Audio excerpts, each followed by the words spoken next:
আবু বকর সিদ্দিক রাদিয়াল্লাহু তাআলা আনহুকে মাওলা আলী কাররামাল্লাহু ওয়াজহুল কারীম একদিন প্রশ্ন করেছিলেন, বলে, ও খলিফাতুল মুসলিমিন, আপনি আমাকে একটু করে জানান না, আপনি আজকে কায়নাতের মধ্যে এত শান ও আজমত মর্যাদা কিভাবে আপনি অর্জন করেছেন? চিৎকার দিয়ে বলেন সুবহানাল্লাহ। তখন সিদ্দিক আকবর রাদিয়াল্লাহু তাআলা আনহুকে ডাক দিয়ে বলে, ও নবীর আহলে বাইত, বলে, আমি আমার জীবনে 5টি বিষয় দ্বারা, কয়টি বিষয়? ওয়াজুরহন না, 5টি বিষয়, বলে, আমি আমার জীবনে 5টি বিষয় দ্বারা এত শান দ্বারা আজমত অর্জন করেছি। সুবহানাল্লাহ।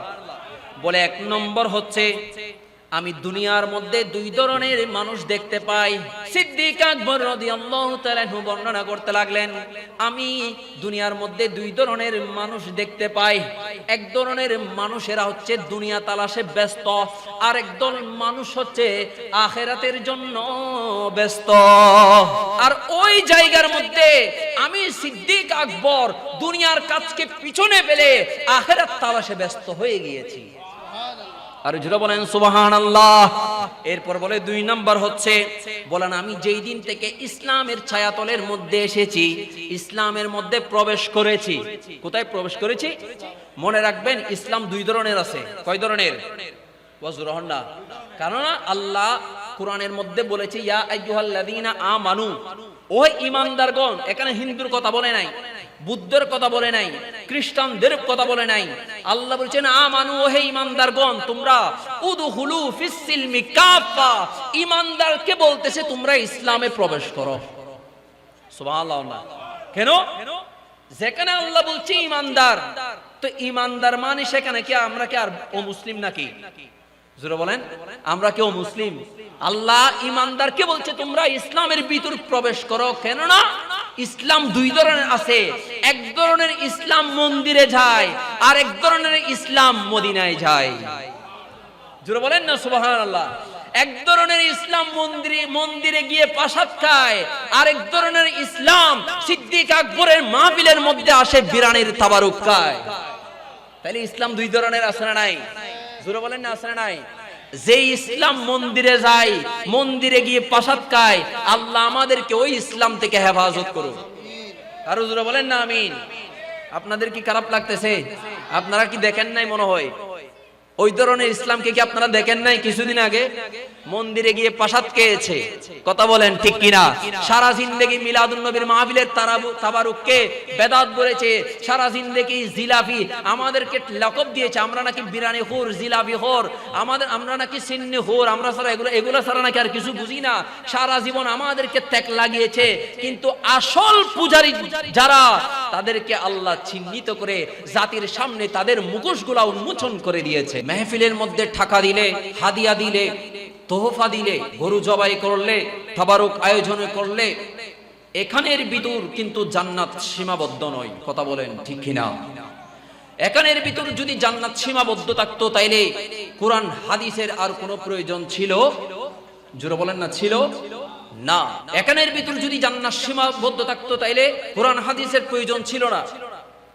হযরতে হাসান বসরি রাদিয়াল্লাহু তাআলা আনহু উনি বর্ণনা করতে লাগলেন, তলাবুল জান্নাতা বিলা আমালিন যামবুম মিনাজ যুনুব। আমল ছাড়া জান্নাত কামনা করা, কুরআন হাদিসের অনুসরণ ছাড়া জান্নাত কামনা করা, এটাও একটা পাপ। নাউজুবিল্লাহ বলেন। তাইলে আমাকে যদি জান্নাত তালাশ করতে হয়, আমার ভিতর আগে ঈমান এবং আমল দরকার আছে না নাই? জোরে বলেন না, আছে না নাই? অবশ্যই আছে। কেন? আমার নবী বলে দিয়েছেন, ইশ মা শি'তা ফা ইন্নাকা মুফারিকুহু। তোমার দুনিয়াতে যা মন চায়, যেমন মন চায়, তুমি তেমন করো, কোনো অসুবিধা নাই, কোনো সমস্যা নাই। কিন্তু তুমি কোরআনের ওই আয়াত অনুসরণ করো যে আল্লাহ বলছেন, ফামান কানা ইয়ারজু লিকা রাব্বিহি ফালইয়ামাল আমালান সালিহা। জোরে বলেন সুবহানাল্লাহ। কেউ যদি আল্লাহর সাথে দেখা করতে চায়, কেউ যদি রাসূলের সাথে দেখা করতে চায়, আমার আল্লাহ বলছেন তারা যেন নেক আমল পরিপূর্ণ করে। সুবহানাল্লাহ। তো নেক আমলটা আপনি পাবেন কোথায়? এই মাহফিলের মধ্যে আসলে। সুবহানাল্লাহ বলেন।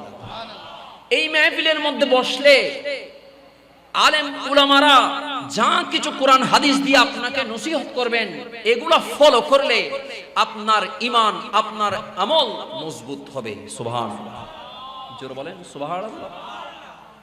কেননা একজন আলেমের মজলিসে বসে আমার নবী বলছেন, হোক সেটা মেহফিল, হোক সেটা মসজিদ, হোক সেটা মিম্বর, আমার নবী বলছেন কোন ব্যক্তি যদি, আমার কোন উম্মত যদি কোন একজন আলেমের মজলিসের মধ্যে বসলো, ওই আলেমের মজলিসের মধ্যে বসা মানে আমি নবীর মজলিসের মধ্যে বসা। আর আমি নবীর মজলিসের মধ্যে বসা মানে খুদ রব্বুল আলামিনের মজলিসের মধ্যে বসা। জোরে বলেন না সুবহানাল্লাহ। কেন?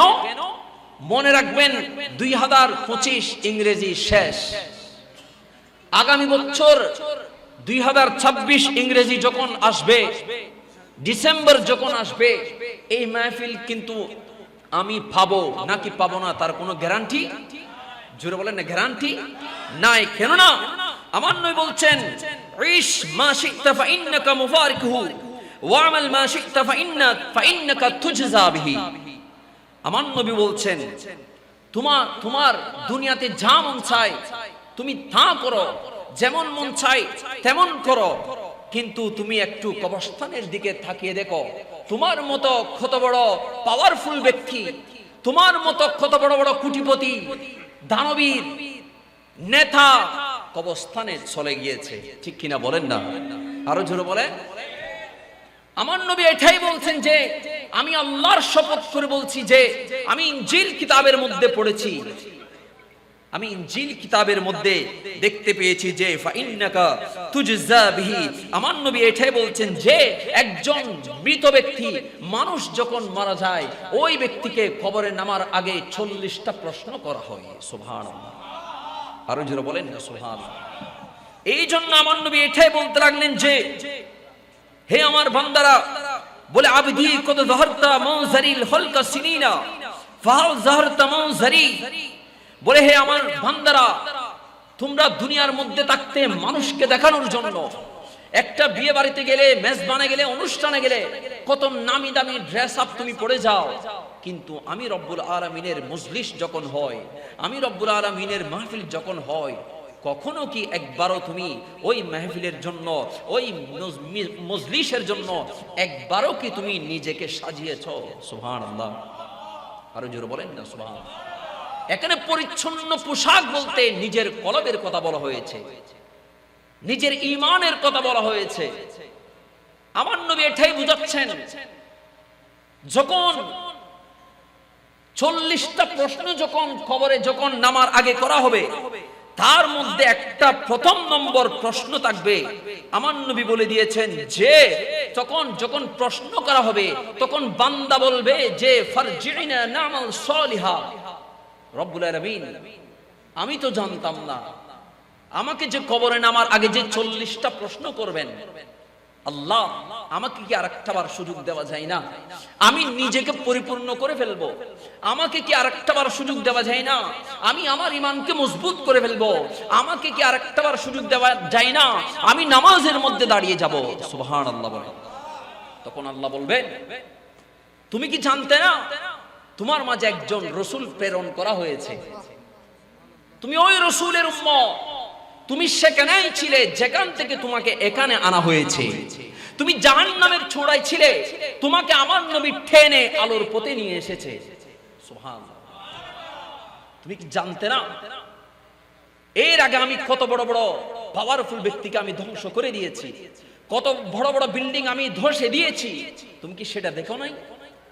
তুমি কি জানতে না তুমি ছিলে একটা নাপাক অপবিত্র রক্তের ফোঁটা, তোমাকে সেখান থেকে একটু একটু করে তোমার হাত হয়েছে, পা হয়েছে, চোখ হয়েছে, নাক হয়েছে, কান হয়েছে। কথা বলেন ঠিক কিনা?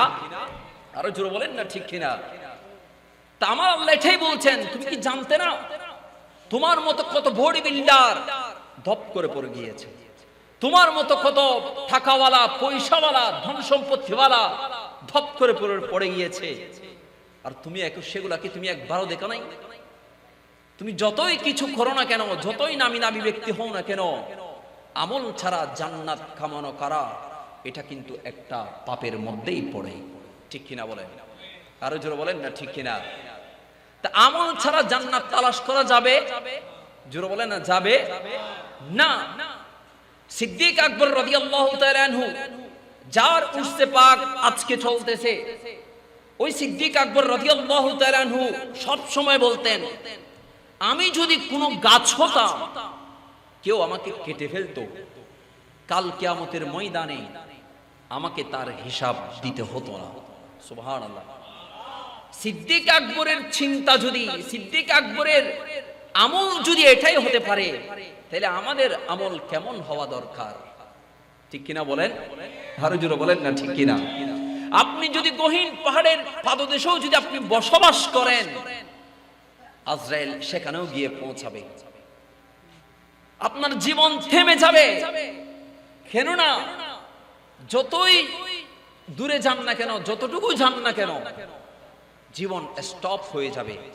মনে রাখবেন, সাঁতার কেটে পুকুর পার হওয়া যায়, নদী পার হওয়া যায়, কিন্তু কখনো সাগর পার হওয়া যায়? জোরে বলেন না যায়? এক কবি বলে দিয়েছিলেন, you can make dolls out of clay but not people. মাটি দিয়ে পুতুল বানানো যায়, কিন্তু কখনো মানুষ বানানো যায়?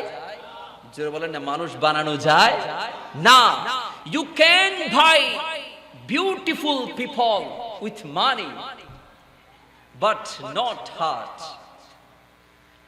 টাকা দিয়ে মানুষ সুন্দর একটা রূপ কিনতে পারবে, মানুষ কিনতে পারবে, কিন্তু কখনো মানুষের মন কিনতে পারবে? জোরে বলেন না মন কিনতে পারবে না। সেই জন্য আপনি মিলেমিশে সুন্দর একটা মাহফিলের আয়োজন করেছেন, কিন্তু আপনার ভাইয়ের সাথে, আপনার প্রতিবেশীর সাথে কোনো দ্বিধা যদি থেকে থাকে, তাহলে আপনার হাজারো মাহফিল কোনো কাজে আসবে? কোনো কাজে আসবে? সেই জন্য কখনো মানুষকে কষ্ট দেওয়া যাবে, মানুষকে আঘাত করা যাবে? জোরে বলেন না আঘাত করা যাবে না। মানুষের হক নষ্ট করা যাবে? মনে রাখবেন, হক কিন্তু দুই প্রকার। কয় প্রকার? দুই প্রকার। একটা হচ্ছে আল্লাহর হক, আর একটা হচ্ছে বান্দার হক। আপনি নামাজ পড়েন নাই, অসুবিধা নাই। আপনি যাকাত দেন নাই, অসুবিধা নাই। আপনি হজ করেন নাই, অসুবিধা নাই। আপনি রোজা রাখেন নাই, অসুবিধা নাই।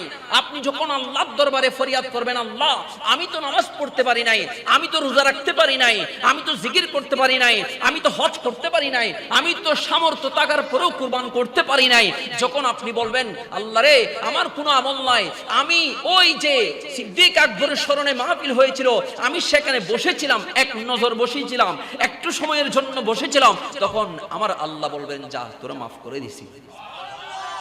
কিন্তু যখন বান্দার হক নষ্ট করবেন, কার হক? বান্দার হক যখন নষ্ট করবেন, যতই আপনি আল্লাহ ওয়ালা হন, আপনি সিজদা মারতে মারতেও যদি কপাল দাগ করে ফেলেন, আপনি যতক্ষণ পর্যন্ত ওই বান্দার হক পরিপূর্ণ আদায় করবেন না, ততক্ষণ পর্যন্ত আমার আল্লাহ কখনো মাফ করবে? মাফ করবে? আমরা আমাদের সমাজের মধ্যে যখন জায়নাজা হয়, জায়নাজার মাঠে আমরা দাঁড়িয়ে গর্ব করে বলি, আর বাহতে কিছু পাইলি আল্লাহ দেখা গো জুয়াই দি ফেলাই। কথা বলেন ঠিক কিনা? যখন জায়নাজা শেষ হয়, হ্যাঁ, চেহারাম শরীফ যখন শেষ হয়, তার সাথে আর পাওনাদারের কোনো দেখাশোনা, জোরে বলেন দেখাশোনা। কিন্তু জায়নাজার মাঠে চিৎকার দিয়ে গর্ব করে কান্না করে করে বলেছিল, আমার কাছে কেউ সম্পত্তি পেলে আমি দিয়ে দিব, আমার কাছে কেউ জায়গা পেলে আমি দিয়ে দিব, আমার কাছে কেউ টাকা পেলে আমি দিয়ে দিব। কথা বলেন ঠিক কিনা? কিন্তু পরে আর কোনো খবর, জোরে বলেন না কোনো খবর। এই জন্য বান্দার হক নষ্ট করা যাবে? জোরে বলেন না নষ্ট করা যাবে না। মনে রাখবেন, আমল ছাড়া কখনো জান্নাত তালাশ করতে পারবেন? জোরে বলেন না পারবেন? এই জন্য আল্লাহ রাব্বুল আলামিন পবিত্র কুরআনুল কারীমের মধ্যে বলে দিয়েছিল, ওয়াত্তাবিউস সাবিলা মান আনাবা ইলাইয়া। চিৎকার দিয়ে বলেন সুবহানাল্লাহ। আল্লাহ এটাই বুঝাচ্ছেন বান্দাদেরকে, যে আল্লাহ কুরআনুল কারীমের মধ্যে স্পষ্টভাবে বলে দিয়েছেন, বলে তোমরা তারই পথে চলো যে আমার দিকে প্রত্যাবর্তন করেছে, আর উনি হচ্ছে হযরতে সাইয়েদনা আবু বকর সিদ্দিক রাদিয়াল্লাহু তাআলা আনহু। সুবহানাল্লাহ বলেন। আবু বকর সিদ্দিক রাদিয়াল্লাহু তাআলা আনহু যিনি বলেছিলেন আমি যদি কোনো গাছ হতাম তাহলে কেউ আমাকে কেটে ফেলতো, আমি যদি কোনো বন জঙ্গলের পশু হতাম কেউ আমাকে মেরে ফেলতো, আমাকে কাল কিয়ামতের ময়দানে হিসাব দিতে হতো। এই জন্য আমাদের সবচাইতে গুরুত্বপূর্ণ হচ্ছে আমল। কথা বলেন ঠিক কিনা? আমাদের আমল বিরানের ভিতর, তাবারুকের ভিতর, মাহফিলের টাকা দেওয়ার ভিতর সীমাবদ্ধ নয়। মাহফিলের মধ্যে এসে বসে আলেম উলামারা কি নসিহত করতেছে এটা মনোযোগ সহকারে শ্রবণ করে তারপর নিজে অনুসরণ করে আমল করার নাম হচ্ছে জান্নাত। আরো জোরে বলেন না সুবহানাল্লাহ। আপনি প্রশ্ন করতে পারেন, আজকে আমাদেরকে বাতিলেরা প্রশ্ন করে যে আপনারা তো আশিক রাসূল দাবি করেন, কই আপনাদের মাহফিলের মধ্যে দুইটা মানুষও তো হয় না। কথা বলেন ঠিক কিনা? এটা আমাদেরকে দেখিয়ে দে বাতিলেরা। আপনারা তো রাসূলের আশিক দাবি করেন, জুমার নামাজের পরে 5 মিনিট বসতে পারেন না আপনি মিলাদ ক্যাম্প করার জন্য, 2 রাকাত পরে কোন রকম দৌড় মারেন। কথা বলেন ঠিক কিনা? এই প্রশ্ন যখন আমাদেরকে করা হয় তখন আর কোনো উত্তর দেওয়ার কোনো জবান কি থাকে? জোরে বলেন না, জবান কি থাকে? দুশমনেরা তো দুশমনি করবেই। কথা বলেন ঠিক কিনা? কিন্তু আটকে রাখতে পারবে? জোরে বলেন না, আটকে রাখতে পারবে? আজকে আপনারা এখানে বসেছেন, এসেছেন, মনে রাখবেন এখানে কেউ থাকুক আর না থাকুক কিন্তু আমার নবী হাজির এবং নাজির আছে। জোরে বলেন না সুবহানাল্লাহ। আমার নবী এখানেই আছে। কেন? সুন্নিদের প্রত্যেক মাহফিলের মধ্যে, প্রত্যেক মসজিদের মধ্যে, প্রত্যেক মজলিসের মধ্যে আমার নবী হাজির নাজির থাকে। আর যারা রাসূলকে মানে না, যারা রাসূলকে নূরের তৈরি মানে না, যারা রাসূলের শানে বিয়াদবি করে, তাদের মাহফিলে, তাদের মসজিদে আমার নবী থাকলেও তারা দেখবে না। সুবহানাল্লাহ। কেন? ওই যে আমার নবী তাদের চোখ অন্ধ করে দিয়েছিলেন। তাদের চোখ কি করে দিয়েছিলেন? অন্ধ করে দিয়েছিলেন। কিভাবে? আমার নবী যখন হিজরত করবেন, দারুন নদওয়ার কাফেরেরা যখন বৈঠক করলো যে রাসূলকে তো এবার হত্যা করে ফেলতে হবে, নাউজুবিল্লাহ বলেন, তারা কি করলেন? 40টা গোত্র থেকে 40 জনকে যুবক ডেকে আনলেন। আনার পরে তাদের হাতে তলোয়ার দিলেন, বলে তোমরা এই 40 জন যুবক গিয়ে রাসূল যখন ফজরের নামাজ যখন নির্জনে একা বের হবে তখন তোমরা ওই রাসূলকে হত্যা করে ফেলবে। নাউজুবিল্লাহ বলেন না। তোমরা ওই রাসূলকে কি করে ফেলবে? হত্যা করে ফেলবে। কিন্তু তারা যত কৌশল করুক না কেন, তাদের সমস্ত কৌশল আমার আল্লাহ ভেঙে চুরমার করে দিয়েছেন। সুবহানাল্লাহ বলে। কেন?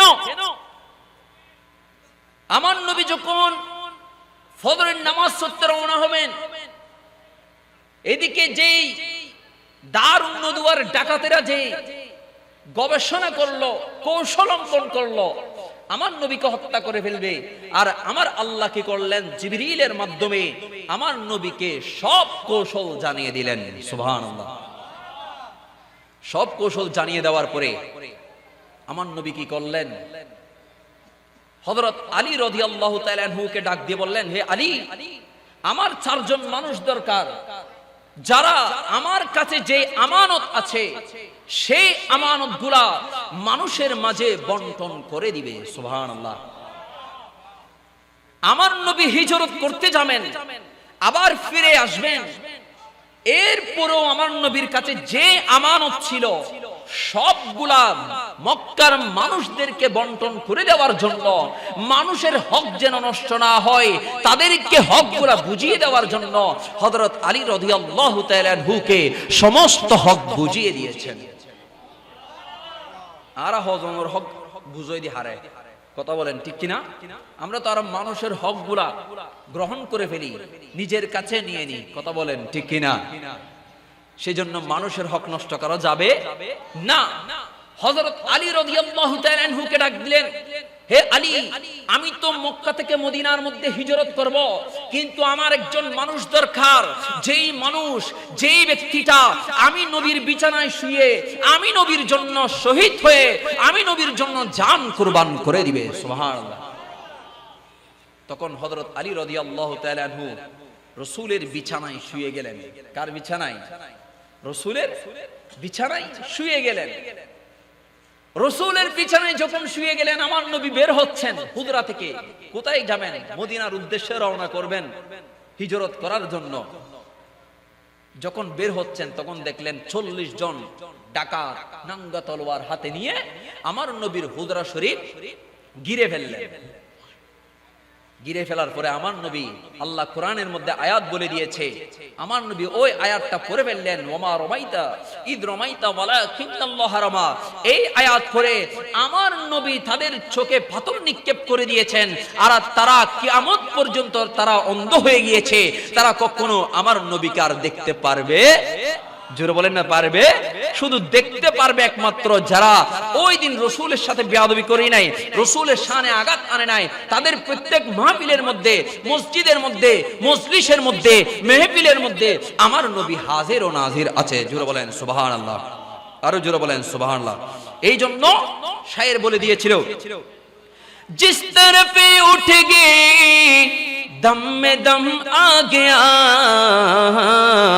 उस निगाहे इनायत पहला को सलाम मुस्तफा, पहला को सलाम शम्मे बज में। আমার নবী এই মাহফিলের মধ্যে হাজির ও নাজির আছেন না নাই? জোরে বলেন না আছেন না নাই?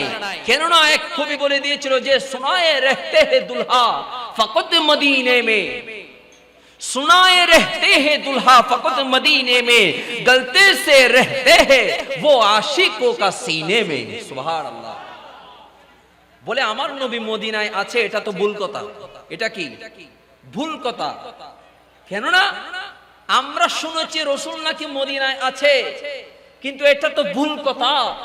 আমার নবী প্রত্যেক আশিকের হৃদয়ের মধ্যে, অন্তরের মধ্যে বসবাস করতেছে। আরো জোরে বলেন না সুবহানাল্লাহ। আমার নবী আমাদের অন্তরে আছে না নাই? আরো জোরে বলেন না আছে না নাই? আছে। এই জন্য আমার নবী সিদ্দিক আকবরের বাসায় গেলেন। সিদ্দিক আকবর বাসায় গিয়ে ডাক দিলেন, ও সিদ্দিক আবু বকর সিদ্দিক, বলে আমি হিজরত করব, মক্কা থেকে মদিনার দিকে রওনা করব। আমার সিদ্দিক আকবর রাদিয়াল্লাহু তাআলা আনহু বলার সাথে সাথে বের হয়ে গেলেন, ওই গারে সূরের দিকে রওনা হলেন। হযরত আবু বকর সিদ্দিক রাদিয়াল্লাহু তাআলা আনহু যখন আমার নবীর সাথে রওনা করতেছে, দেখলেন আবু বকর সিদ্দিক আমার নবীর একবার ডানে যায়, একবার বামে যায়, একবার সামনে যায়, একবার পিছনে যায়। আমার নবী ডাক দিয়ে বলে, ও আবু বকর, তুমি একবার ডানে যাচ্ছ, একবার বামে যাচ্ছ, একবার সামনে যাচ্ছ, একবার পিছনে যাচ্ছ, কারণ কি? তখন আমার সিদ্দিক আকবর রাদিয়াল্লাহু তাআলা আনহু ডাক দিয়ে বলে, ইয়া রাসূলুল্লাহ, ইয়া হাবিবাল্লাহ, না জানি ওই বেঈমানগুলা, কাফেরগুলা কোন দিকে আছে। যদি ডান দিক থেকে আপনাকে আক্রমণ করে, যদি বাম দিক থেকে আপনাকে আক্রমণ করে, যদি সামনের দিক থেকে আপনাকে আক্রমণ করে, যদি পিছন দিক থেকে আপনাকে আক্রমণ করে, কিন্তু আমি আবু বকরের জান থাকতে আপনি নবীর গায়ে কোন কাফের বেঈমানদের আঘাত আনতে দিব না।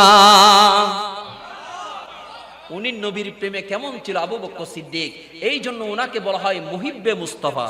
সুবহানাল্লাহ বলেন না? উনাকে বলা হয় মুহিব্বে মুস্তাফা। সিদ্দিক আকবর রাদিয়াল্লাহু তাআলা আনহুকে নিয়ে আমার নবী রওনা হয়ে গেলেন। ওই গারে সূরের মধ্যে, পাহাড়ের উপরের মধ্যে উঠবেন। আমার নবী তো উঠতে পারবেন না। তখন সিদ্দিক আকবর ডাক দিয়ে বলে, ইয়া রাসূলুল্লাহ, ইয়া হাবিবাল্লাহ, আপনি আমার কাঁধের মধ্যে উঠে যান, আপনি আমার কাঁধের মধ্যে উঠে সওয়ার হয়ে যান। আরো জোরে বলেন না সুবহানাল্লাহ। আমার নবী সিদ্দিক আকবরের কাঁধের উপরে উঠে যখন উঠেছিল, তখন কবি বলতেছে যখন সিদ্দিক আকবর যখন কাঁধে উঠেছিল, বলে মনে হচ্ছে এমন দৃশ্য, যেই দৃশ্যটা এমন ভাবে হয়েছে যেন একটা রিহালের উপরে যেন একটা জীবন্ত কোরআন রাখা হয়েছে। আরো জোরে বলেন না সুবহানাল্লাহ। এই দৃশ্য দেখে তখন আলা হযরত আর থাকতে পারেন নাই। কেন? বলে সিদ্দিক আকবর রাদিয়াল্লাহু তাআলা আনহু যখন আমার নবীকে কাঁধে নিলেন, কাঁধে নেওয়ার পরে আমার নবীর দুই পা মুবারক সিদ্দিক আকবরের বুকে রাখলেন। কতক্ষণ ডান পা চুমুকাচ্ছেন, কতক্ষণ বাম পা চুমুকাচ্ছেন। সুবহানাল্লাহ। এত সুন্দর দৃশ্য দেখে আলা হযরত থাকতে পারে নাই। তিনি বলতে লাগলেন এ ইশকে तेरे सदके जलने से छूटे सस्ते, जो आग बुझा देंगे वो आग लगाएंगे। सुभान अल्लाह। अरे जरा बोलें ना सुभान अल्लाह। दो आलम से करते बेगाना दिल को अजब चीज है लज्जते इसे नाई। सुभान अल्लाह बोलें ना। आला हुजरत बोलतेছেন, বলো ওগো ইশক, ওগো ভালোবাসা, ওগো প্রেম, তোমার কারণে আমি অত্যন্ত সস্তায় তোমার সদকায় আগুন থেকে বেঁচে গেছি। সুবহানাল্লাহ। একটু দরুদ শরীফ পড়েন আল্লাহুম্মা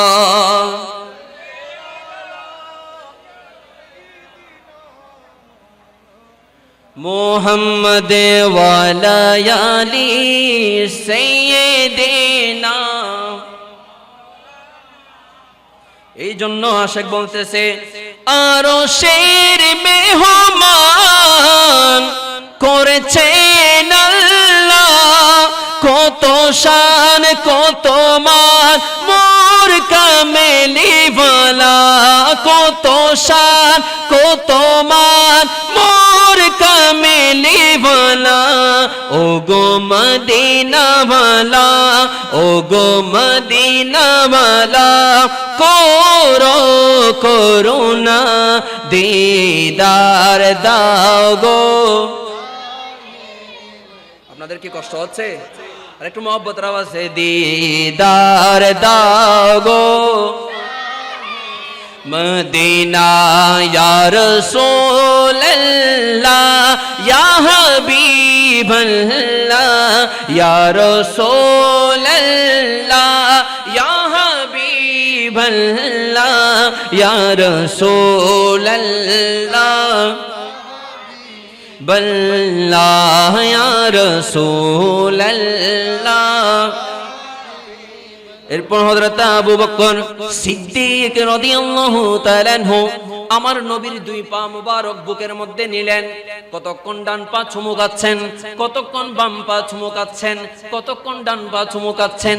এইভাবে আমার নবীর দুই কদম মুবারক বুলা হযরতে আবু বকর সিদ্দিক চুমুকাচ্ছেন। যখন গুহার পাশে গেলেন, গুহার মধ্যে প্রবেশ করলেন, তখন আবু বকর সিদ্দিক ডাক দিয়ে বলে ইয়া রাসূলুল্লাহ ইয়া হাবিবাল্লাহ, আপনি একটু অপেক্ষা করুন, আগে আমি আবু বকর সিদ্দিক গুহার ভিতর প্রবেশ করি। আরো জোরে বলেন না সুবহানাল্লাহ।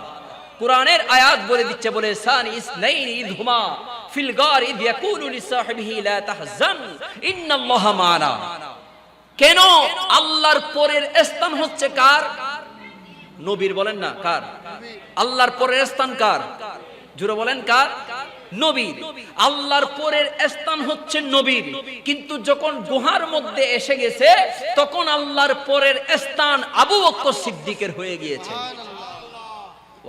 সুবহানাল্লাহ। কেন? বলে আবু বকর সিদ্দিক রাদিয়াল্লাহু তাআলা আনহু বলতে লাগলেন ইয়া রাসূলুল্লাহ ইয়া হাবিবাল্লাহ, বলে গুহার ভিতরে অনেক পোকামাকড় বিষাক্ত জিনিস থাকতে পারে, অনেক আবর্জনা থাকতে পারে, ইয়া রাসূলুল্লাহ আপনাকে যেন কোনো বিষাক্ত জিনিস আঘাত করতে না পারে, এই জন্য আমি আবু বকর আগে গর্তের ভিতর যাব, গর্তটাকে সুন্দরভাবে পরিষ্কার করব, গর্তটাকে সুন্দরভাবে ক্লিন করব, এরপর আপনি নবী ওই গর্তের ভিতর গিয়ে ওই গর্তকে নূরানি বানিয়ে দিবেন। এই জন্য আমাদের প্রত্যেকের অন্তরে আগে আবু বকর সিদ্দিক রাদিয়াল্লাহু তাআলা আনহুর ভালোবাসা ঢুকাতে হবে, আমাদের অপবিত্র কলবকে পরিষ্কার করে তারপর আমার নবীর প্রেমকে ঢুকিয়ে নূরানি বানাতে হবে। আরো জোরে বলেন না। তাহলে আমাদের অন্তরে আবু বকর সিদ্দিকের ভালোবাসা রাখার দরকার আছে না নাই? আরো জোরে বলেন না, আছে না নাই? এক বছর মাহফিল করলেন, আগামী বছরে কোনো খবর নাই, এরকম হলে চলবে? চলবে? প্রত্যেক সময়, প্রত্যেক কাজে, প্রত্যেক বছর আবু বকর সিদ্দিককে স্মরণ করার দরকার আছে না নাই? আরো জোরে বলেন আছে না নাই?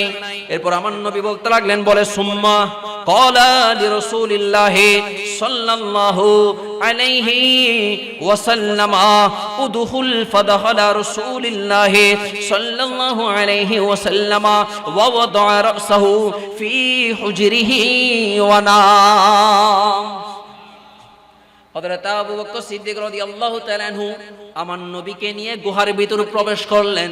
গুহার ভিতর প্রবেশ করার পরে তার যত চাদর মোবারক দিয়ে ওই চাদর মোবারক ছিঁড়ে ছিঁড়ে যত গুহার মধ্যে ছোট ছোট গর্ত রয়েছে সমস্ত গর্তগুলা বন্ধ করে দিয়েছেন, কিন্তু একটা গর্ত বন্ধ করতে পারে নাই। ওই একটা গর্ত তার পায়ের গোড়ালি দিয়ে বন্ধ করেছেন। এরপর আমার আবু বকর সিদ্দিক রাদিয়াল্লাহু তাআলা আনহু বসলেন। আমার নবী আবু বকর সিদ্দিকের কুলের মধ্যে আরাম করছেন। আরো জোরে বলেন না সুবহানাল্লাহ। সিদ্দিক আকবর রাদিয়াল্লাহু তাআলা আনহু ওই সুযোগে কি করলেন? আমার নবীর নূরানি চেহারাটা সুন্দরভাবে বসে একদম মনে প্রাণে দেখে নিয়েছেন। জোরে বলেন না সুবহানাল্লাহ। আরো জোরে বলেন না সুবহানাল্লাহ। কেন? আবু বকর সিদ্দিক রাদিয়াল্লাহু তাআলা আনহুকে প্রশ্ন করা হয়েছিল। মাওলা আলী কাররামাল্লাহু ওয়াজহুল কারীম একদিন প্রশ্ন করেছিলেন, বলে ও খলিফাতুল মুসলিমিন, আপনি আমাকে একটু করে জানান না, আপনি আজকে কায়নাতের মধ্যে এত শান ও আজমত মর্যাদা কিভাবে আপনি অর্জন করেছেন? চিৎকার দিয়ে বলেন সুবহানাল্লাহ। আরো জোরে বলেন সুবহানাল্লাহ। তখন সিদ্দিক আকবর রাদিয়াল্লাহু তাআলা আনহুকে ডাক দিয়ে বলে, ও নবীর আহলে বাইত, বলে আমি আমার জীবনে 5টি বিষয় দ্বারা, কয়টি বিষয়? ওয়াজরহন না, 5টি বিষয়। বলে আমি আমার জীবনে 5টি বিষয় দ্বারা এত শান দ্বারা আজমত অর্জন করেছি। সুবহানাল্লাহ। বলে 1 নম্বর হচ্ছে আমি দুনিয়ার মধ্যে 2 ধরনের মানুষ দেখতে পাই। কয় ধরনের? ওয়াজরহন 2 ধরনের। সিদ্দিক আকবর রাদিয়াল্লাহু তাআলা আনহু বর্ণনা করতে লাগলেন, আমি দুনিয়ার মধ্যে 2 ধরনের মানুষ দেখতে পাই। এক ধরনের মানুষেরা হচ্ছে দুনিয়া তালাশে ব্যস্ত, আর একদল মানুষ হচ্ছে আখিরাতের জন্য ব্যস্ত। আর জোরে বলেন না সুবহানাল্লাহ। আর ওই জায়গার মধ্যে আমি সিদ্দিক আকবর দুনিয়ার কাজকে পিছনে ফেলে আখিরাত তালাশে ব্যস্ত হয়ে গিয়েছি। আর জোরে বলেন সুবহানাল্লাহ। এরপর বলে 2 নাম্বার হচ্ছে, বলেন আমি যেই দিন থেকে ইসলামের ছায়াতলের মধ্যে এসেছি, ইসলামের মধ্যে প্রবেশ করেছি। কোথায় প্রবেশ করেছি? মনে রাখবেন ইসলাম 2 ধরনের আছে। কয় ধরনের? ওয়াজরহন না। কারণ আল্লাহ কোরআনের মধ্যে বলেছে, ইয়া আইয়ুহাল্লাযীনা আমানু, ও ঈমানদারগণ। এখানে হিন্দুর কথা বলে নাই, বুদ্ধের কথা বলে নাই, খ্রিস্টানদের কথা বলে নাই। আল্লাহ বলেছেন আমানু, ও হে ঈমানদারগণ, তোমরা উদখুলু ফিস সিলমি কাফা, ঈমানদারকে বলতেছে তোমরা ইসলামে প্রবেশ করো। সুবহানাল্লাহ। না কেন? যেখানে আল্লাহ বলছে ঈমানদার, তো ঈমানদার মানে সেখানে কি আমরা কি আর ও মুসলিম নাকি? জোরে বলেন, আমরা কেউ মুসলিম? আল্লাহ ঈমানদারকে বলছে তোমরা ইসলামের ভিতর প্রবেশ করো। কেন না? ইসলাম 2 ধরনের আছে। এক ধরনের ইসলাম মন্দিরে যায়, আর এক ধরনের ইসলাম মদিনায় যায়। জোরে বলেন না সুবহানাল্লাহ। এক ধরনের ইসলাম মন্দিরে গিয়ে প্রসাদ খায়, আর এক ধরনের ইসলাম সিদ্দিক আকবরের মাহফিলের মধ্যে আসে বিরানির তাবারুক খায়।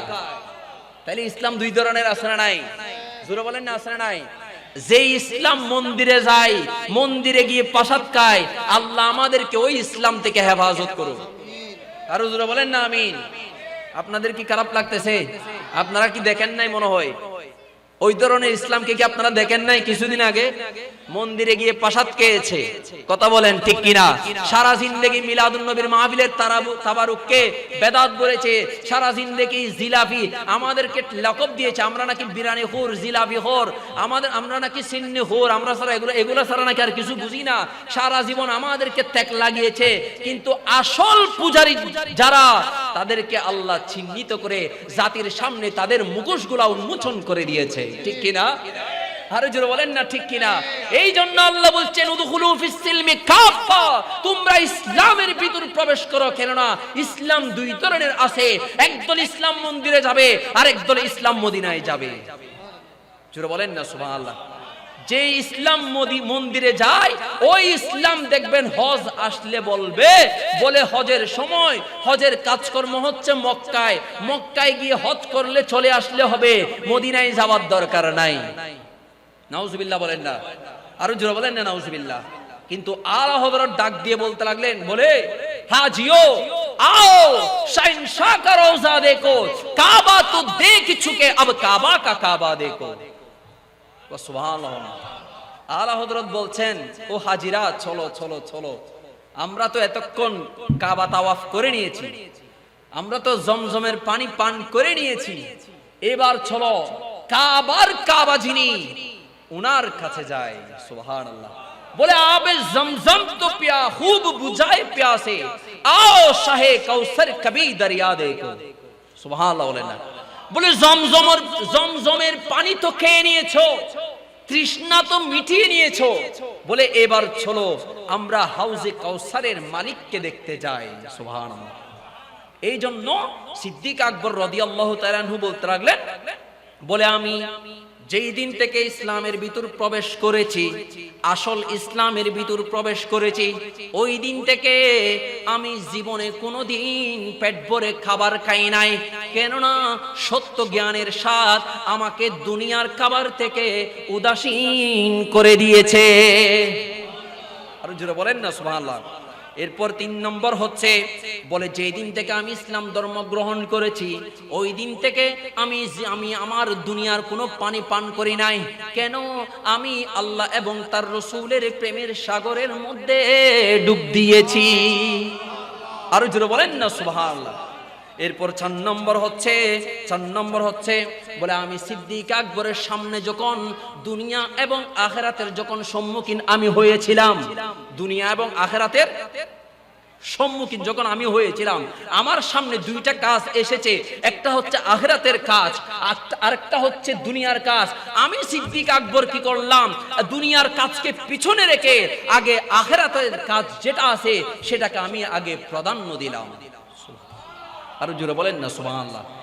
এরপর তিনি বলতে লাগলেন, বলে 5 নম্বর যেটা মূল, আমি সিদ্দিক আকবরের 3টা কাজ ছিল। কয়টা? জোরে বলেন। আমার নবীর 3টা জিনিস বেশি প্রিয় ছিল। একটা হচ্ছে আত্তিবুন খুশবু, খুশবু জিনিস আমার নবীর প্রিয় বস্তু ছিল। সুবহানাল্লাহ বলেন না। 2 নম্বর হচ্ছে নারী, আন-নিসাও, নারী জাতি আমার নবীর প্রিয় ছিল। বলে 3 নম্বর হচ্ছে ওয়াজুইলাত কুররাতু ফি আইনিস সালাত, আমি নবীর চক্ষু শীতল করে সবচাইতে বেশি প্রিয় ছিল 1 নম্বরের মধ্যে। বলে আন-নাজরু ইলা ওয়াজহি রাসূলিল্লাহ সাল্লাল্লাহু আলাইহি ওয়াসাল্লাম, আমার জীবনের সবচাইতে শ্রেষ্ঠ ইবাদত ছিল আমার রাসূলের দিকে তাকিয়ে থাকা। আমি জীবনে কখনো রাসূলের দিকে ভালো করে তাকাইতে পারি নাই। যখন গারের সুরের মধ্যে যখন গুহার ভিতরে ছিলাম, আমার নবী যখন আমার কোলের মধ্যে শুয়েছিল, আমার নবী যখন আমার কোলের মধ্যে বিশ্রাম নিচ্ছিল, আর আমি আবু বকর আমার নবীর নূরানি চেহারাটা মন ভরে প্রাণ ভরে দেখে নিলাম। আরো জোরে বলেন না সুবহানাল্লাহ। তখন মওলা আলী যখন প্রশ্ন করেছেন, আপনি এত শানদার কিভাবে হয়েছেন? বলে আমি যখন গুহার ভিতরে ছিলাম, গুহার ভিতরে যখন আমি আমার নবীর দিকে এমন ভাবে তাকিয়েছিলাম, আমার ওই তাকারুটা জীবনের শ্রেষ্ঠতম একটা ইবাদত মনে করেছিলাম। ওয়া সুবহানাল্লাহ না, আরো জোরে বলেন না সুবহানাল্লাহ। এই জন্য সিদ্দিক আকবর রাদিয়াল্লাহু তাআলা আনহুকে বলা হয় মুহিব্বে মুস্তাফা। ওনার একটা লকব আছে মুহিব্বে মুস্তাফা। কেন না শায়ের বলে দিচ্ছে, जो खुलाफाए मुहम्मदी मुस्तफा बनने की बारे थे। সুবহানাল্লাহ বলেন না। শায়ের বলতেছে আমার নবী যখন খলিফা নির্বাচন করবেন, খলিফা নির্বাচন করার সময় কাকে করবেন? এক সাহাবী তো আর এক সাহাবী থেকে উত্তম। কাকে করবেন? সকল সাহাবী তো জান্নাতি। কথা বলেন ঠিক কিনা? কাকে নির্বাচন করবেন আমার নবী চিন্তা করতেছেন। শায়ের বলে দিচ্ছে, जो खुलाफाए मुहम्मदे मुस्तफा बनने की बारे थे तो नंबर पहला भी आया मेरे सिद्दीक अकबर का। আরো জোরে বলেন না সুবহানাল্লাহ। আমার নবী অনেক গবেষণা করে দেখলেন খলিফা মাত্র তো একজনই হবে, উনি হচ্ছে সিদ্দিক আকবর রাদিয়াল্লাহু তাআলা আনহু। জোরে বলেন সুবহানাল্লাহ। আরো জোরে বলেন না সুবহানাল্লাহ। এই জন্য আবার উনাকে আমার নবী যখন আল্লাহ যখন সিদ্দিক লকব দিয়েছে, কেন না সত্যবাদিতা লকব দিয়েছে কেন? ওয়াল্লাযী জাআ বিসসিদিকি ওয়া সাদ্দাকা বিহি উলাইকা হুমুল মুত্তাকুন। যার যেই সিদ্দিক আকবরের কথা কোরআনে বলা হয়েছে শ্রেষ্ঠ একজন সত্যবাদিতা, আর উনি হচ্ছে সিদ্দিক আকবর রাদিয়াল্লাহু তাআলা আনহু। কেন না আমার নবী যা কিছু নিয়ে এসেছেন এগুলা দুনিয়ার কেউ বিশ্বাস না করলেও সিদ্দিক আকবর চোখে মুখ বন্ধ করে এক নিঃশ্বাসে বিশ্বাস করে ফেলতেন উনি হচ্ছে সিদ্দিক আকবর রাদিয়াল্লাহু তাআলা। জোরে বলেন না সুবহানাল্লাহ। কেননা সামনে মেরাজ আসতেছে, মেরাজুন নবী। অনেকে দেখবেন আবার মেরাজুন নবীর বিরুদ্ধে ফতোয়া দিবেন, ঠিক কি না? মেরাজুন নবীর বিরুদ্ধে ফতোয়া মারবে, বলে এক রাতে কিভাবে সম্ভব? রাসূল পাক সাল্লাল্লাহু আলাইহি ওয়াসাল্লাম সেই মসজিদে হারাম থেকে মসজিদে আকসা, সেখান থেকে প্রথম আসমান, দ্বিতীয় আসমান, তৃতীয় আসমান, চতুর্থ আসমান, পঞ্চম আসমান, এইভাবে হয়ে সিদরাতুল মুনতাহা পার হয়ে আরশ আজিমের মধ্যে গিয়ে লামকানের খোদার সাথে পাশে বসে দিদার করেছেন। সুবহানাল্লাহ। এটা কেউ বিশ্বাস করে?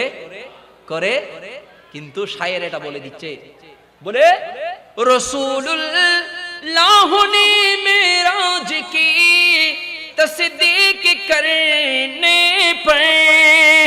सुबहानअल्लाह बोलें ना, अरे जरूर बोलें ना सुबहानअल्लाह। बोले रसूलुल्लाह ने मेराज की तस्दीक करने पर लक़ब सिद्दीक रखा था मेरे सिद्दीक अकबर का। सलातुनिया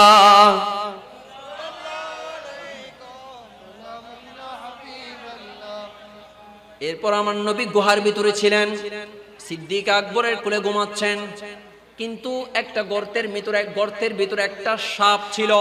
ওই সাপটা 500 বছর আগে আমার দয়াল নবীর জন্য ওই গর্তের ভিতর অপেক্ষা করছে। আর জোরে বলেন না সুবহানাল্লাহ। একটা সাপ গর্তের ভিতরে যে এত বছর ধরে আখার জন্য অপেক্ষা করছে, আমার নবীর জন্য অপেক্ষা করছে।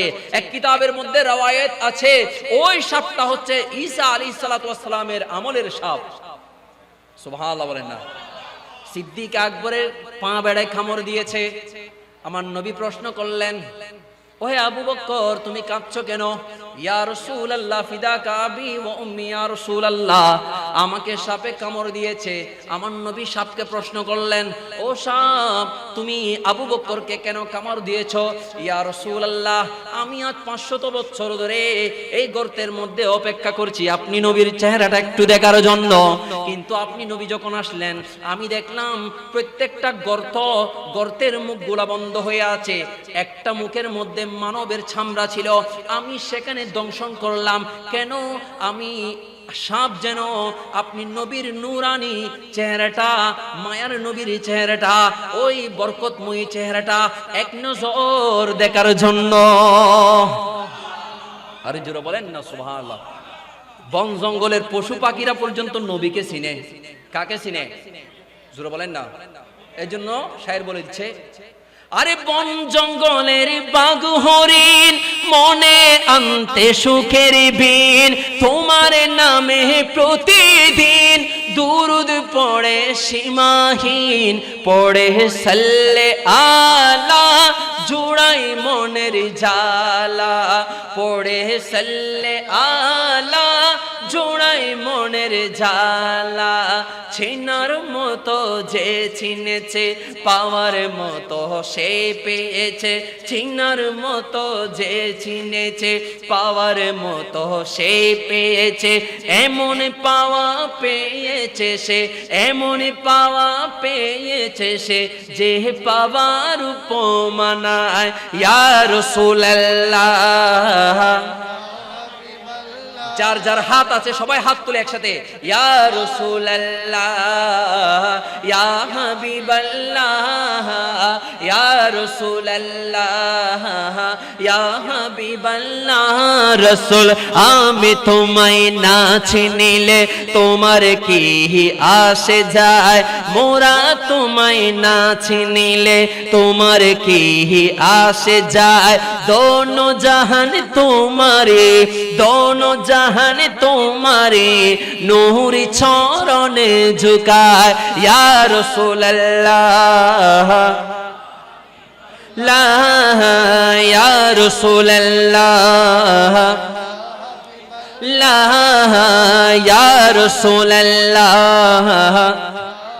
রাসূল তুমি ছিলে জমিনে আর চন্দ্র ছিল আসমানে, মক্কারি কাফের গনে নবুয়ত প্রমাণে করে তোমায় আবেদন, চন্দ্র করতে দ্বিখণ্ডন করে তোমায় আবেদন, চন্দ্র করতে দ্বিখণ্ডন।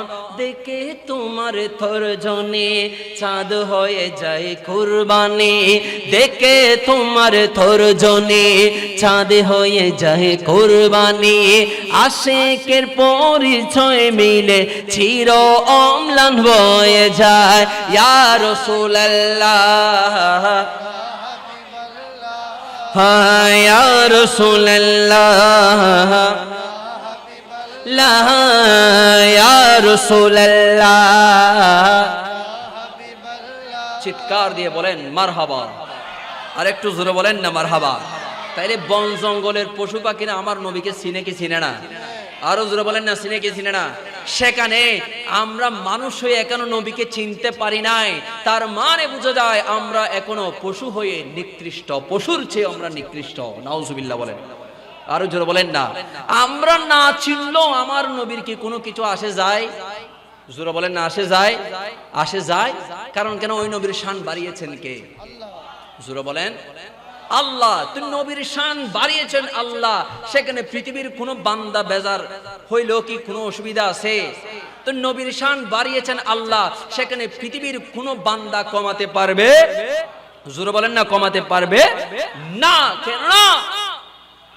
আলা হযরত বলে দিয়েছেন, जिसके दर्द का दो बन है आबे हयात है वो जहान मसीह हमारा नबी सबसे आला नबी सबसे हमारा नबी सबसे बाला।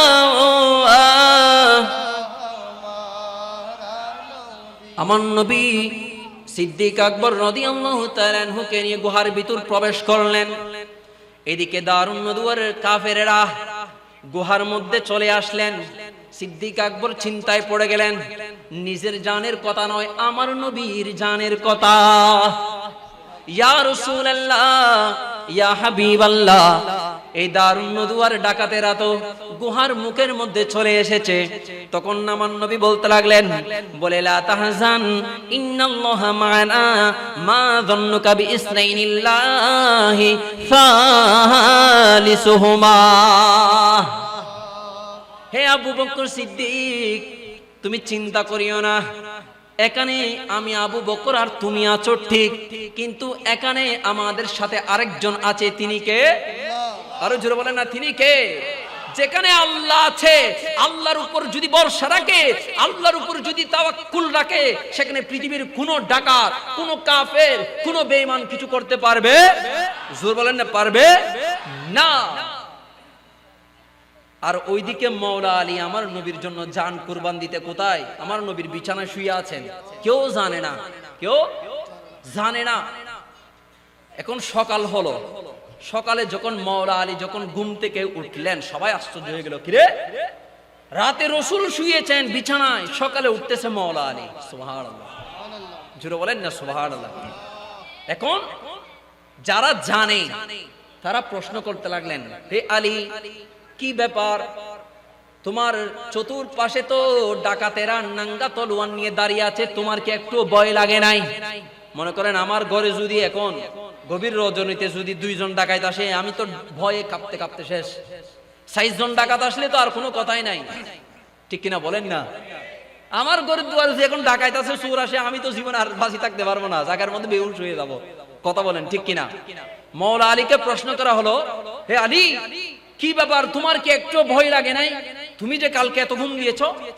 মাওলা আলী বলতে লাগলেন, বলে আমার জীবনের সর্বশ্রেষ্ঠ ঘুম হয়েছে কালকে রাত্রে। বলে কেন কেন কেন? তোমার জীবনের শ্রেষ্ঠ ঘুম গতকাল রাত্রে হয়েছে কেন? বলে কেন জানো? বলে আমাকে নবীজি রাত্রে বলে দিয়েছে, হে আলী, তুমি সকালে উঠবে। আরো জোরে বলেন না সুবহানাল্লাহ। আমার নবী আলী রাদিয়াল্লাহু তাআলা আনহুকে বলে দিয়েছে যে, হে আলী, তুমি সকালে উঠবে। তো যেখানে নবী বলেছে আমি উঠব, সেখানে গতকাল রাত্রে আমি আলীর জান নেওয়ার ক্ষমতা শুধু ডাকাতের নয়, আজরাইলেরও আমি আলীর জান নেওয়ার ক্ষমতা ছিল না, কেননা আমার নবী আমাকে রাত্রে বলে দিয়েছে, হে আলী, তুমি সকালে উঠবে। আরো জোরে বলেন না সুবহানাল্লাহ। যেখানে আমার নবী বলে দিয়েছে, সেখানে আর আজরাইলেরও ক্ষমতা নাই। কেননা আজরাইল কি জীবনে কোনোদিন আমাদের ঘরে প্রশ্ন করে এসেছে? আসবে? জোরে বলেন, আসবে? আসবে না। কেন? আমার নবীর যখন রূহ মুবারক কবজ করবে, তখন আজরাইলও আমার নবী থেকে অনুমতি নিয়ে ঘরে প্রবেশ করেছেন। জোরে বলেন না সুবহানাল্লাহ। তো সেখানে আমার নবীর জবান দিয়ে যখন বলে দিয়েছে, হে আলী, তুমি সকালে উঠবে, সেখানে আর আজরাইলের জান নেওয়ার ক্ষমতা, জোরে বলেন না, ক্ষমতা। এই জন্য সিদ্দিক আকবর রাদিয়াল্লাহু তাআলা আনহুর একটা লকব ছিল সাবিকুল ঈমান। সুবহানাল্লাহ।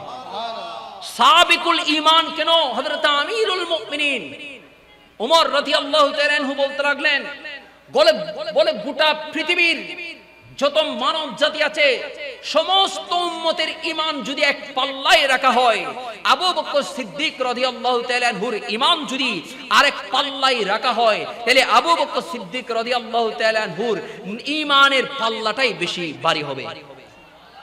আরো জোরে বলেন না সুবহানাল্লাহ। আল্লাহ আমাদেরকে এই মাহফিল কবুল করুক। একটু দরুদ শরীফ পড়েন, আল্লাহুম্মা سيدنا مولانا محمد وعلى آله। এরপর সিদ্দিক আকবর রাদিয়াল্লাহু তাআলা আনহুকে আমার নবী সম্বোধন করলেন আল আতিক। বলে কেন? আতিক মানে হচ্ছে মুক্ত প্রাপ্ত ব্যক্তি, যিনি মুক্ত হয়েছেন। সিদ্দিক আকবর রাদিয়াল্লাহু তাআলা আনহুকে আমার নবী আল আতিক বলে সম্বোধন করেছেন। এই আল আতিক বলে সম্বোধন করেছেন কেন? যিনি মুক্ত। আমার নবী বলছেন, মান আরাদা, হযরত আয়েশা সিদ্দিকা রাদিয়াল্লাহু তাআলা আনহা বর্ণনা করতে লাগলেন, মান আরাদা আইয়ানজুরা ইলাল আতিক মিনান নারি ফালয়ানজুর ইলা আবি বকরিন। সুবহানাল্লাহ বলেন না, আর একটু মহব্বতের আওয়াজে বলেন না সুবহানাল্লাহ। বলে কেউ যদি জাহান্নামের আগুন থেকে মুক্ত প্রাপ্ত ব্যক্তিকে দেখতে চায়, সেই যেন আবু বকর সিদ্দিককে দেখে। সুবহানাল্লাহ। আরো জোরে বলেন না সুবহানাল্লাহ। তো এখন কি আবু বকর সিদ্দিককে কি দেখার সুযোগ আছে? সেই সুযোগ আছে? আজ নাই। আবু বকর সিদ্দিককে দেখার সুযোগ না থাকলেও কি আবু বকর সিদ্দিককে স্মরণ করার সুযোগ আছে না নাই? জোরে বলেন না, আছে না নাই? এই জন্য আপনাদেরকে প্রথমেই বলে দিয়েছিলাম, তলাবুল জান্নাতু বিলা আমালিন যামবুম মিনাজ যুনুব, আমল ছাড়া জান্নাত কামনা করা যাবে, জোরে বলেন না, কামনা করা যাবে না। সেই জন্য মাহফিলের মধ্যে এসে বসে আপনাদের মূল্যবান সময়টুকু দিয়ে, এমনি তো আপনাদের সময় ফেসবুকে ইউটিউবের মধ্যে আপনারা খাটাই দেন, কথা বলেন ঠিক কিনা? কেননা আমার নবী বলে দিয়েছেন, বলে মৃত্যু আসার আগে, কি আসার আগে? মৃত্যুর চলে আসলে তখন কি আর নামাজ পড়া যাবে, আমল করা যাবে? যাবে না। মৃত্যু আসার আগে তোমরা আমলটা করে নাও, নিজেকে গুছিয়ে নাও, সাজিয়ে নাও, যেন মৃত্যুর পরে তোমার আর যেন কষ্ট না হয়, কথা বলেন ঠিক কিনা? এরপর আমার নবী আরো বলে দিয়েছেন যে মৃত্যু আসার আগে তোমরা তওবা করে নাও, এবং কি তারপর সম্পদ নষ্ট হওয়ার আগে তোমরা সদকা করে নাও। সুবহানাল্লাহ। এরপর যখন আমার নবী আরো বলছেন, অপমানিত হওয়ার আগে তোমরা তোমাদের কন্যাদেরকে বিবাহ প্রদান করে দাও, ঠিক কিনা বলেন না? কিন্তু এই যুগের বাপ সকল তো হতে অপমানাইলে দেরি, তারপরে 50 লাখ টাকা 1 কোটি টাকা হামিনুর নিচে মেয়ে বিয়ে দিত না, ঠিক কিনা হন না? 1 কোটি টাকার নিচে আমি এখন ফুয়ালে চিন্তা করছি আরো বিয়ে করতেন না, চাই তারা কি রে আরো বিয়ে করতেন না, ই তারা 1 কোটি টাকা হামিন ধরিয়ে রে মেয়ে পরে বুড়ো বানাই ফেল, আর আসি আর মতো করি, আরে ঠিক কিনা বলেন না? তো মেয়ের বাবারা খামিনের ধারটা যত বাড়াবে তত আমাদের যুবকরা বিয়ে থেকে দূরে সরে যাবে, দরকার হলে রোজা রাখবে, কথা বলেন ঠিক কিনা? দরকার হলে রোজা রাখবে, তারপরে বিয়ে করবে না। তারপর মাইফর বাপে তো আরো হয়ে দেয় 50 লাখ টাকা হামিন তলায় বুক, অত 5 ভরি স্বর্ণ নিচে হতা হইতে মানা গুজু, 10 ভরি স্বর্ণ নিচে হতা হইতে মানা গুজু, কথা বলেন ঠিক কিনা? যেটা ঠিকার সেটা 2,66,000 টাকার ভিতর টিকে যাবে, কথা বলেন ঠিক কিনা? যেটা টিকবে না সেটা 1 কোটি টাকার 10 ভরি স্বর্ণ দিয়েও টিকা যাবে। আর এখন তো বাপরে বাপ যে যুগ আসছে, স্বর্ণ তো ঘরে রাখলেই খবর আছে, সুরের নজর এখন কার বাসায় শুধু 1 ভরি স্বর্ণ আছে কিনা দেখতেছে সুরের নজর, কথা বলেন ঠিক কিনা? সেই জন্য যারা বিয়ে করে ফেলেছেন আপনারা আপনাদের স্ত্রীদেরকে স্বর্ণ নয় 2 লক্ষ টাকার স্বর্ণের পরিবর্তে 1.5 লক্ষ টাকা দিয়ে আমার হুজুরের মাধ্যমে উমরা করে ফেলেন। সুবহানাল্লাহ বলেন না? আমার হুজুরও কয়েকদিন পরে উমরা চলে যাবে, কালকেই চলে যাবে উমরাতে, মারহাবা বলেন না? আরো জোরে বলেন না মারহাবা? তা আমরা হুজুরের থেকে দোয়া চাই যেন এই যে এতগুলো আশিকের রাসূল এতদিন ধরে কষ্ট করতেছে সবার জন্য যেন ওই হানে খাবায় কালো গিলাফ ধরে ধরে যেন আমাদের জন্য দোয়া করে, আরো জোরে বলেন না আমিন? সেজন্য আমি এখানে শেষ করে দিচ্ছি, সর্বশেষ একটা কালাম পড়ব গরিবে নওয়াজের, ইনশাআল্লাহ এরপর শেষ করে দিব। আপনাদের কি কষ্ট হবে? জোরে বলেন না, কষ্ট হবে? কারণ এটা হচ্ছে গরিবে নওয়াজের মাস। এটা কার মাস? গরিবে নওয়াজের মাস। আবার এদিকে ইমাম শেরে বাংলার উর্সে পাক চলে এসেছে, কথা বলেন ঠিক কিনা? আবার এদিকে মেরাজুন নবী চলে এসেছে, কথা বলেন ঠিক কিনা? সেজন্য একটা গরিবে নওয়াজের শান পড়ে ইনশাআল্লাহ আমি আমার হুজুরকে আলোচনায় দিয়ে দেব। আল্লাহ আমাদের এই মাহফিলকে কবুল করুক, আমিন। আরো জোরে বলেন আমিন। সবাই আমার সাথে পড়ার চেষ্টা করবেন। হ্যাঁ হিন্দিল ওয়ালি খাজা আমি তোমার দিওয়ানা, হিন্দিল ওয়ালি খাজা, হিন্দিল ওয়ালি খাজা আমি তোমার দিওয়ানা, পূরণ করো খাজা আমার মনের বাসনা, পূরণ করো খাজা আমার না, পূরণ করো খাজা আমার। নবীর আওলাদে তুমি প্রিয় আল্লাহরে বলি, নবীর আওলাদে তুমি প্রিয় আল্লাহরে বলি, তোমার দরবারে হতে কেউ ফিরে না খালি, হো তোমার ধনে ধনী, তোমার ধনে ধনী তুমি আমায় ভুলো না, তোমার ধনে ধনী তুমি আমায় ভুলো না, পূরণ করো খাজা আমার হ্যাঁ পূরণ করো হজা আমার না হিন্দিল বলে হজা আমি তোমার দিওয়ানা হিন্দিল বলে হজা আমি তোমার দিওয়ানা পূরণ করো হজা আমার মনের বাসনা পূরণ করো হজা আমার দুশ্মন ছিল তোমার যুগে জয়পাল জাদুকর আপন করে নিলে তাকে করিয়া আদর ঠিক কিনা আরে জোরে বলেন না ঠিক কিনা গরিবে নামাজও ইসলাম প্রচার করেছে আর বাংলাদেশের কিছু মুসলমানও ইসলাম প্রচার করতেছে কথা বলেন ঠিক কিনা কেউ ইসলাম প্রচার করতেছে দিদার দিয়ে আর কেউ ইসলাম প্রচার করতেছে মন্দির থেকে প্রাসাদকে ঠিক কিনা বলেন না গরিবে নামাজ তো কোনো হাতে তলোয়ার নিতে হয় নাই কোনো বোমা নিতে হয় নাই কাউকে গালিও দিতে হয় নাই কাউকে একটা তাপ্পরও দিতে হয় নাই শুধু দিদার দিয়েছেন তো দিয়েছেন 90 লক্ষ মুসলমান হয়ে গিয়েছে সুবহানাল্লাহ আরো জোরে বলেন না সুবহানাল্লাহ তাইলে তাদের ইসলাম আর গরিবের নামাজের ইসলামের মধ্যে বেশ কম আছে না নাই আরো জোরে বলেন না আছে না নাই সেজন্য শায়ের বলতেছে দুশ্মন ছিল তোমার যুগে জয়পাল জাদুকর আপন করে নিলে তাকে করিয়া আদর হো তুমি দয়ার সাগর তোমার নাই যে তুলনা তুমি দয়ার সাগর তোমার নাই যে তুলনা পূরণ করো হজা আমার হ্যাঁ পূরণ করো হজা আমার আরে মোহাম্মতের আওয়াজে পূরণ করো হজা আমার না পূরণ করো হজা আমার মনের বাসনা হিন্দিল বলে হজা আমি তোমার দিওয়ানা হিন্দিল বলে হজা আমি তোমার দিওয়ানা পূরণ করো হজা আমার মনের বাসনা পূরণ করো হজা আমার চিৎকার দিয়ে বলেন মারহাবা আরেকটু জোরে বলেন মারহাবা আল্লাহ আমাদের আজকের এই মাহফিলকে কবুল করুক আরো জোরে বলেন আমিন আল্লাহ আমাদের এই যারা এতদিন পর্যন্ত কষ্ট করে শ্রম দিয়ে কথা দিয়ে বার্তা দিয়ে সাহায্য করে টাকা দিয়ে পয়সা দিয়ে যেভাবে সাহায্য সহযোগিতা করে এই মাহফিলকে সাজিয়েছেন আল্লাহ আপনাদের সবাইকে